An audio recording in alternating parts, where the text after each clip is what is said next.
Hi students, good morning. आज हम करेंगे क्वांटम की शुरुआत। क्वांटम मैकेनिक्स, आपने क्लासिकल मैकेनिक्स नाम सुना होगा, अब सुन रहे हो क्वांटम मैकेनिक्स। मींस फिजिक्स की वो ब्रांच जो डील करती है माइक्रोस्कोपिक ऑब्जेक्ट्स के साथ। एक टर्म आती है मैक्रोस्कोपिक और एक आती है microscopic. Macroscopic objects means large जो साइज की ऑब्जेक्ट्स होती हैं उनको बोलते हैं मैक्रोस्कोपिक ऑब्जेक्ट्स। जिन पे जैसे क्लासिकल मैकेनिक्स की ओरिजिन कैसे हुई, क्यों हम क्वांटम मैकेनिक्स की ओरिजिन कैसे हुई, क्यों हम एक अनदर थ्योरी की ज़रूरत पड़ी क्वांटम मैकेनिक्स की, जब न्यूटन्स की लॉ जो है इजीली सोल्व कर पा रहे हैं। ये जो आपका बीएससी थर्ड ईयर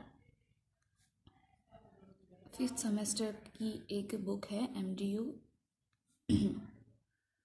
यूनिवर्सिटी की, ठीक है। तो क्वांटम मैकेनिक्स एक टर्म हो गई माइक्रोस्कोपिक, मैक्रो और माइक्रो। तो जो लार्ज साइज जिसके साथ हम क्लासिकली डील करते हैं, लाइक फोर्स हो गया, मोमेंटम हो गया, जो ये क्लासिकली जो हमारी लॉज थी ये जब फिट नहीं बैठ पाई किन पे, माइक्रोस्कोपिक मीन्स स्मॉल साइज जो आपकी मॉलिक्यूल्स थे, स्मॉल साइज जो पार्टिकल्स थे उन पे जो फिट नहीं बैठ पाई क्लासिकल, तब हमारी एक नई जो है फिजिक्स डेवलप हुई, that is the quantum mechanics या फिर क्वांटम फिजिक्स। ये किस रेंज में वेरी करती है, 10⁻⁻10 एंगस्ट्रॉम टू 10⁻⁻15। -15 कितना बन जाएगा, फर्मी, ठीक है, 1 फर्मी 10⁻, फेमटोमीटर में। तो क्वांटम मैकेनिक्स की जो शुरुआत हुई थी वो ये हुई थी जब क्लासिकल फेल हो गई, मींस क्लासिकल जब फिट, क्लासिकल लॉज जो हम चेक करते हैं फिट नहीं बैठ पाई स्मॉल साइज पे, तो एक नई जो है थ्योरी की जो है शुरुआत की गई, दैट इज क्वांटम मैकेनिक्स। ये क्वांटम मैकेनिक्स भी दो तरह की हैं, one is old quantum mechanics and another one is new quantum mechanics. तो क्वांटम मैकेनिक्स को भी फर्दर कैटेगराइज कर दिया। अब आप समझ रहे हो कि नई जो थ्योरी निकल के आई थी इसने पूरा चेंज कर दिया। जैसे ये एक फ्यूचर प्रिडिक्टेशन है, क्वांटम मैकेनिक्स फिजिक्स की एक फ्यूचर प्रिडिक्टेशन है। क्वांटम से निकालते हैं कि हाँ इतना जो है ये नेचर इसका क्यों है। One is old and another one is new quantum mechanics.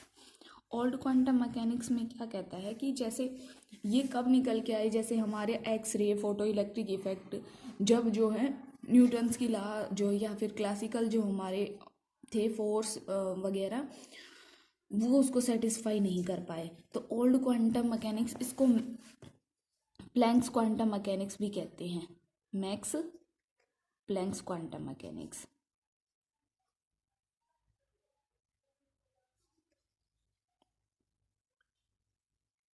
और इसको क्या कहते हैं, स्क्रोडिंजर क्वांटम मैकेनिक्स।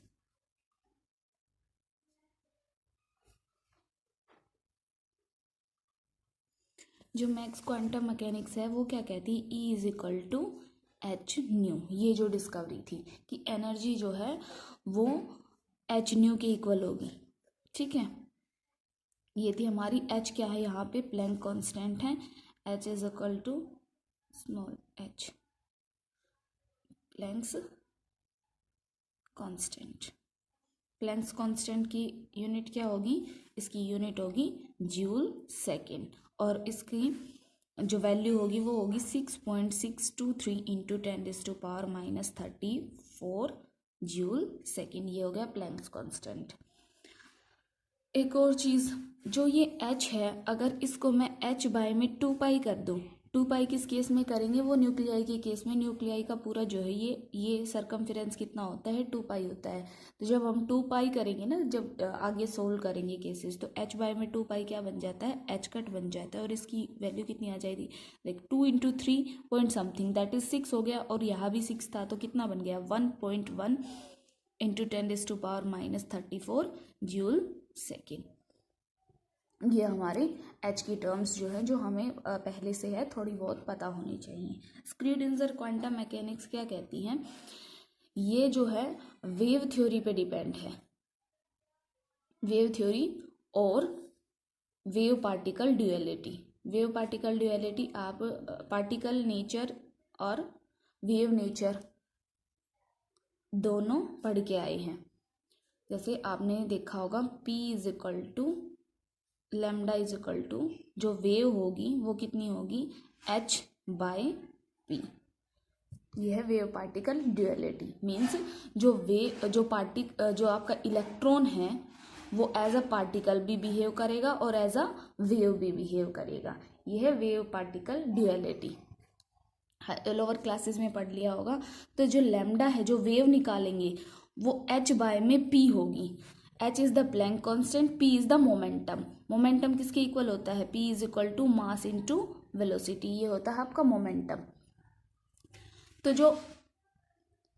जो वेव जिनका मास ज़्यादा है, ठीक है, जिनका मास ज़्यादा है, लाइक कोई क्लासिकल ऑब्जेक्ट होगी तो उनकी वेवलेंथ क्या आ जाएगी, कम आ जाएगी। देखो मास और लैम्डा इन्वर्सली प्रोपोर्शनल है, तो जिनका मास ज़्यादा हुआ उनकी वेवलेंथ क्या हुई, कम हुई। मीन्स वो वेव नेचर शो नहीं करेंगे। जिनका मास कम होगा, लाइक इलेक्ट्रॉन है, इलेक्ट्रॉन का मास कम है, 10⁻⁻, कितना होता है मास, 9.1 इंटू 10⁻31, ये होता है मास।